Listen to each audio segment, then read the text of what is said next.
ना मेरे कार्यकर्ता,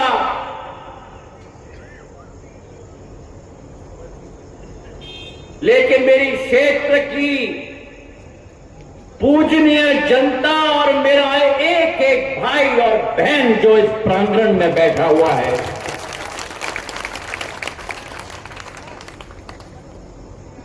आज आपके सामने आपका इस माटी का एक लाल, जिसको आपने पाला है,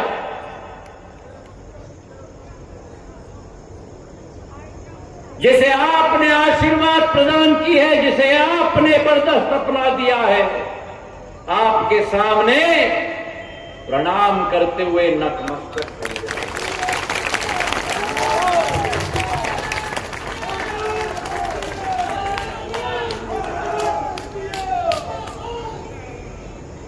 मैंने इसी प्रांगण में आपसे निवेदन किया था कि गुना को इस बार इतिहास बनाना होगा।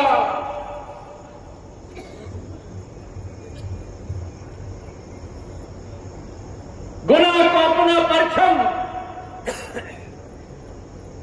मध्य प्रदेश में नहीं, राष्ट्र पटल पर गाड़ कर रखना होगा। और आज इस मंच से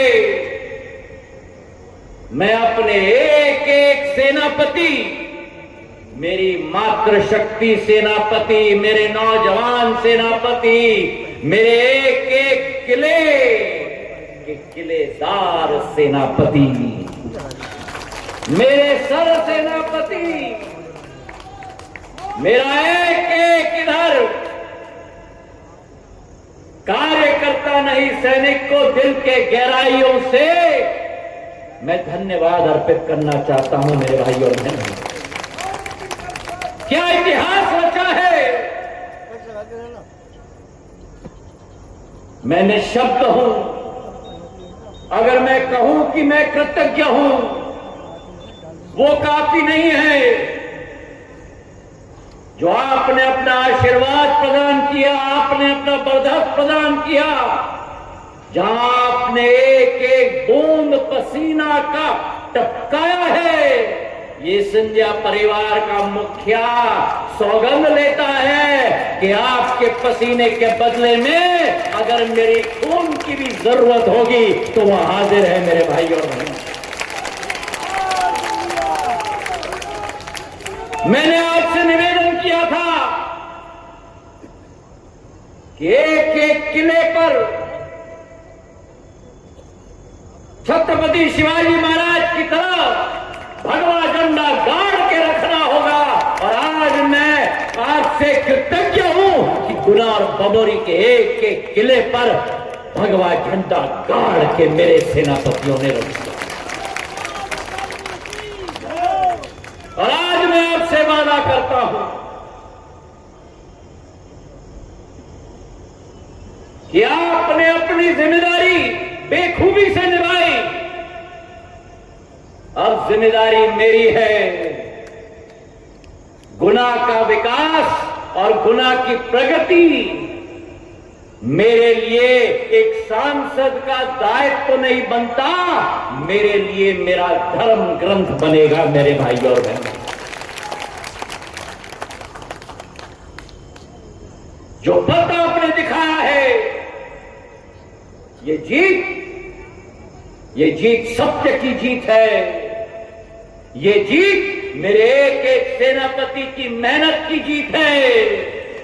ये जीत उन लोगों को आईना दिखाने वाली जीत है जो आकर बड़गलाने की बात मेरे गुना में करते थे। मेरे भाई और बहनों, कहा जाता है कि सत्य परेशान हो सकता है, लेकिन सत्य कभी पराजित नहीं हो सकता।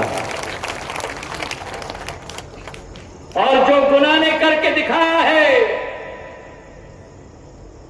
आज सीना तान कर भारतीय जनता पार्टी के कार्यकर्ता के रूप में मैं गर्व महसूस करता हूं कि जो गुना ने करके दिखाया, वो मध्य प्रदेश के 29 लोकसभाओं ने करके दिखा दिया मेरे भाई और बहनों। और ये सिद्ध करता है कि जहां प्रधानमंत्री नरेंद्र मोदी जी के मन में एमपी है, वहां एमपी के मन में भी मोदी है मेरे भाइयों। और इसलिए जो विकास और प्रगति की श्रृंखला रही, कश्मीर से कन्याकुमारी तक, गुजरात से अरुणाचल प्रदेश तक, वो विकास और प्रगति की श्रृंखला आने वाले दिनों में एक ही शब्द से जानी जाएगी, और वो मोदी की गारंटी की शब्द से जानी जाएगी। और मोदी की गारंटी मतलब उस गारंटी को पूरा करने की गारंटी मेरे भाई और बहनों। जहां एक तरफ मध्य प्रदेश की जनता ने अपना पूरा विश्वास भारतीय जनता पार्टी और प्रधानमंत्री नरेंद्र मोदी जी में दिखाया, वहीं आज भारतीय जनता पार्टी के एक सेनापति को प्रदेश भर में, ग्वालियर चंबल संभाग से खरगोन तक और नीमच से लेकर रीवा और सिंगरौली तक मैं नमन करता हूं कि आपकी मेहनत और मशक्कत ने पूरे देश में भारतीय जनता पार्टी के कमल के फूल को खिलाने का कार्य कर दिया मेरे भाइयों और बहनों। और आज इस देवतुल्य कार्यकर्ताओं को भी मैं वादा दिलाता हूं कि आपका ढाल और आपका तलवार भी ये ज्योतिरादित्य सिंधिया बनेगा मेरे भाइयों और बहनों। ये प्रधानमंत्री नरेंद्र मोदी जी की सेना है जो न कभी रुकती है और न कभी झुकती है, न कभी रुकती है और न कभी झुकती है। पंडित दीनदयाल उपाध्याय और श्यामा प्रसाद मुखर्जी और मेरी आजी अम्मा राजमाता विजयराजे सिंधिया के सपनों को पूरा करने के लिए, एक प्रचंड भारत को विश्व पटल पर स्थापित करने के लिए यह सेना रात दिन प्रधानमंत्री जी के नेतृत्व कार्य में कार्य करती है मेरे भाई और बहनों। तो आज समय आ चुका है एक नई सोच और विचारधारा की गुना की इमारत लिखने की ज्वालामुखी की एक नई तड़प की शुरुआत करने के लिए। और आपके सामने मैं वचन लेता हूं। पहला वचन मैंने चुनाव के समय में भी इसी प्रांगण में भी कहा था। मेरा पहला वचन है आपको और गुना की जनता को कि हर माफिया का समापन आप और हम मिलकर इस क्षेत्र में करेंगे। ना भू माफिया बचेगा, ना राशन माफिया बचेगा, ना किसी तरीके का माफिया बचेगा। आप और हम मिलकर इनको यहां से रवाना करने का कार्य करेंगे मेरे भाइयों। मेरी दूसरी प्राथमिकता कि केंद्र सरकार और राज्य सरकार की हर एक योजना मेरी इस सेना के साथ एक कार्यकर्ता के रूप में घर घर उस गांव की आखिरी झोपड़ी तक पहुंचाने का कार्य आप और हम मिलकर करेंगे मेरे भाइयों। मेरी तीसरी प्राथमिकता कि गुना में जो आशा और अभिलाषा है अधोसंरचना की बढ़ोतरी हो, सड़कों में बढ़ोतरी हो, रेल में बढ़ोतरी हो, हवाई सेवा में, उन सब सपनों को साकार करने की जिम्मेदारी मैं लूंगा मेरे भाइयों। मेरी चौथी प्राथमिकता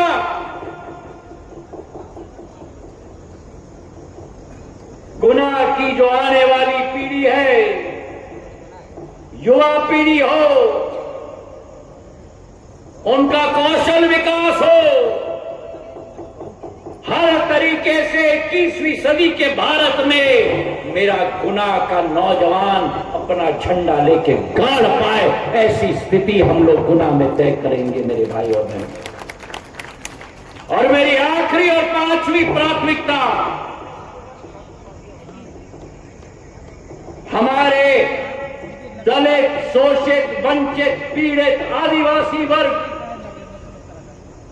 को राष्ट्र के मुख्य धारा के में लाने के लिए जो भी मुझे करना हो मैं करके दूंगा आपको मेरे भाई और शुरुआत हो चुकी है इन 5 प्राथमिकताओं की। 5 प्राथमिकता मतलब मेरे लिए पंच प्राण की तरह है मेरे भाई और बहनों, पंच प्राण की तरह है, पंचामृत की तरह है।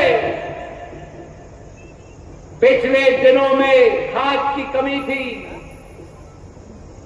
आज तक 27,000 मैट्रिक टन खाद का गुना शिवपुरी और अशोकनगर में आ चुका है।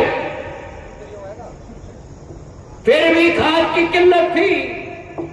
14 तारीख को 3,000 मैट्रिक टन का मैंने एक रेक भिजवाया नड्डा साहब की तरफ से।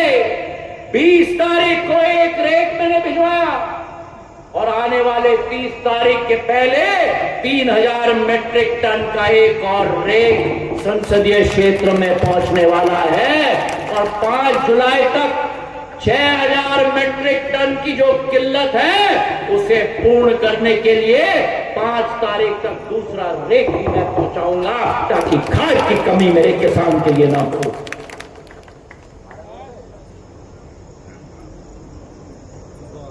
और जैसे अभी धर्मेंद्र जी ने कहा,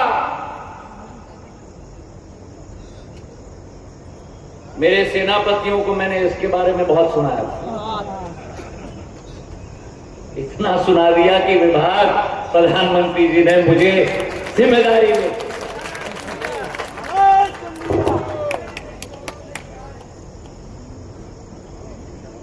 और मैंने यही सोचा था कि एक डब्बे को लेकर आज तो या तो ये होता है और या तो ये होता है, पर अगर आधुनिक जमाने का ये डब्बा है तो आधुनिक सेवा भी मुझे अपने क्षेत्र की जनता को पहुंचाने की कोशिश करनी चाहिए।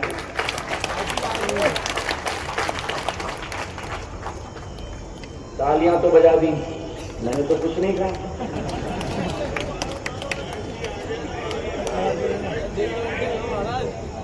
अरे 5G तो आ गई,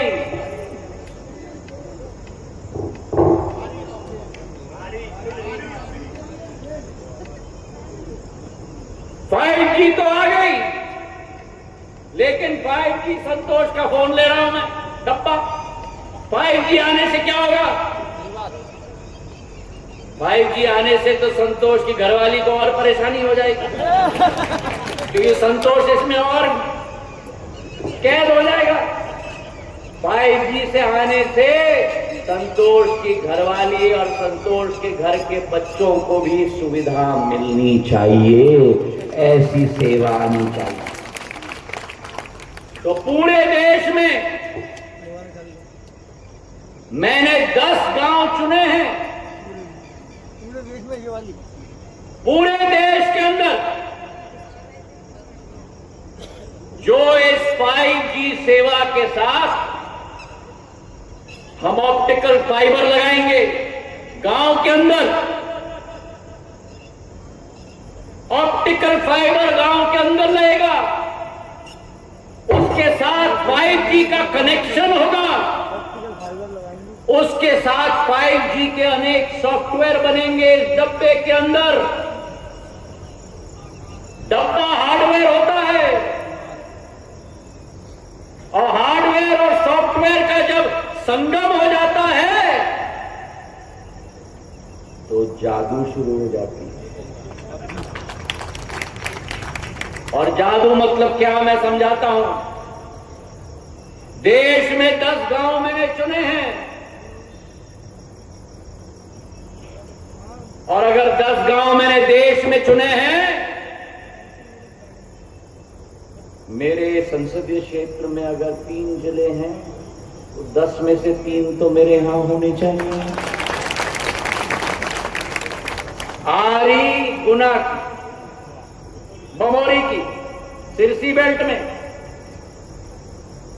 बांसखेड़ी शिवपुरी में, रावसर अशोकनगर में 6 करोड़ की योजना है एक गांव के लिए, केवल डब्बे का। तो क्या होगा?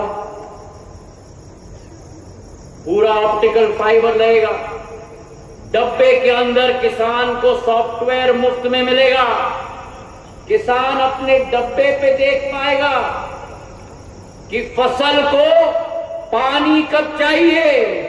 तो जब केवल फसल को पानी चाहिए तब माइक्रो ड्रिप इरिगेशन के साथ फसल को पानी दी जाएगी और किसान के पानी के बिल में बचत की जाएगी। ये डब्बे में अलार्म रहेगा। ओएन शर्मा जी या विठल मीना जी को आरी गांव में अलार्म बजेगा कि ओएन जी अब जाके, या विठल जी जाके सिंचाई करिए, रात और दिन किसान को खेत में खड़ा नहीं होना पड़ेगा।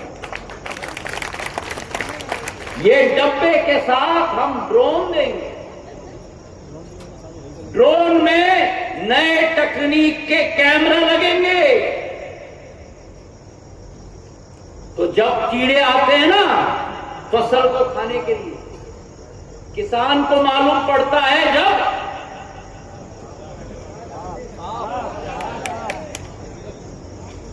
अब इस डब्बे के साथ और ड्रोन के साथ जो माइक्रोस्कोप के कैमरा लगे हैं, पहले बार कीड़े लगने पे ही डब्बे पे किसान को मालूम पड़ जाएगा कि कीटनाशक छिड़कने का समय आ गया। स्वास्थ्य की सेवा है डब्बे पे। तो भगवान ना करे पर संतोष जी, अगर इनको शुगर हो जाए, लड्डू तो हम सब ने बहुत खाए हैं, अगर इनको शुगर हो जाए आरी गांव में, तो संतोष जी के ऊपर शुगर का मेजरमेंट करने का चिप लगाया जाएगा और संतोष जी पूरे दिन में अपना शुगर का मैनेजमेंट कर पाएंगे कि कब गिर रहा है और कब उठ रहा है अपने डब्बे पे कर। स्वास्थ्य का एटीएम बनेगा डब्बा। अगर संतोष जी के घरवाली को कोई कठिनाई हो जाए तो टेलीमेडिसिन के आधार पर डब्बे से डॉक्टर से सलाह ले पाएंगे। मेरे भाइयों, जो आपने सपना भी नहीं देखा, ये 5G इंटेलिजेंट विलेज मतलब भौतिक क्षमता की गांव, ये डब्बा के आधार पर सब सुविधा आपको मिलेगी। जो आपको दिल्ली में ना मिल पाए, जो आपको मुंबई में ना मिल पाए, जो आपको चेन्नई और हैदराबाद में ना मिल पाए, वो आपको आरी गांव, बांसखेड़ी गांव और रावसर गांव में मिल पाएगी। मेरे भाइयों, और इसकी शुरुआत आप और हम धूमधाम के साथ करेंगे।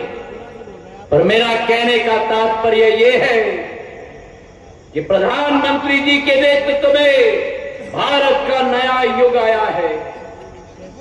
भारत का नया युग आया है। हमारे अमृत काल से शताब्दी काल तक। और जो आज लोग उधक रहे हैं ना, जिनके नंबर थोड़े बढ़ गए, मैं उनको भी कहना चाहता हूं, ज्यादा मत फुदकना।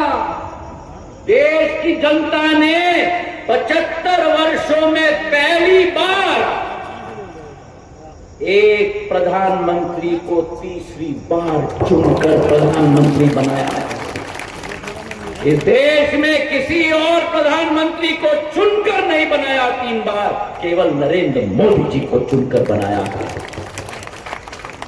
और आज भी जो लोग थोड़े खुदक रहे हैं ना, 2024 के उनके 99 सीट गिन लो, 2019 के उनके 56 सीट गिन लो, 2014 के इनके 42 सीट गिन लो, तीनों को गिनाकर एक साथ कर लो।